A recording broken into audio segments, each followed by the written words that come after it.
এক ব্যক্তি ৩৫ বছর ধরে ইবাদত করেছিলেন, কিন্তু তারপরেও তার তওবা কবুল হয়নি। হযরত মুসা সফরে বেরিয়েছিলেন।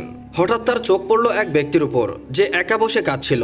ঠিক সেই মুহূর্তে একটি পাখি এলো, যার ঠোঁটে আঙ্গুর ছিল। পাখিটি লোকটির সামনে আঙ্গুরগুলো রেখে উড়ে গেল। হযরত মুসা তার কাছে গিয়ে জিজ্ঞাসা করলেন, তুমি কে এবং কাঁদছো কেন? লোকটি দীর্ঘ শ্বাস ফেলে বলল, হে মুসা, আমিও একজন গুরুতর পাপী। আমি আমার জীবনে অসংখ্য গুনাহের কাজ করেছি। আমি ৩৫ বছর ধরে প্রার্থনা করছি এবং আমার পাপের জন্য ক্ষমা চাইছি।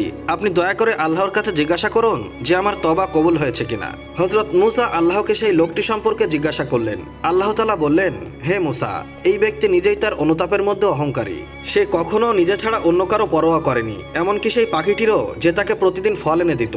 সে কখনো তাকে নিয়ে ভাবেনি যে সে নিজে কিছু খেয়েছে কিনা। এই কারণেই তার তওবা কবুল হয়নি। হযরত মুসা যখন এই খবরটি তাকে জানালেন, তখন তিনি বললেন, হে মুসা, আল্লাহর কাছে এটাও জিজ্ঞাসা করবেন ৩৫ বছর ধরে যে ইবাদত আমি করেছি তার কোনো প্রতিদান পাবো কিনা।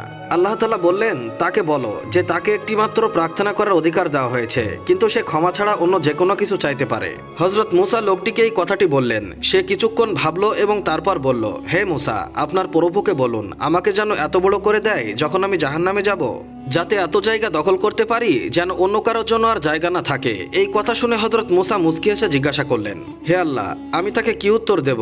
আল্লাহ তাআলা বললেন, হে মুসা, এখন পর্যন্ত সে আমার একটি পাখিরও কোনো পরোয়া করেনি, কিন্তু আজ প্রথমবারের মতো সে নিজের ছাড়া অন্যদের কথাও ভেবেছে। যাও এবং তাকে বলো যে আমি তার সমস্ত পাপ ক্ষমা করে দিয়েছি।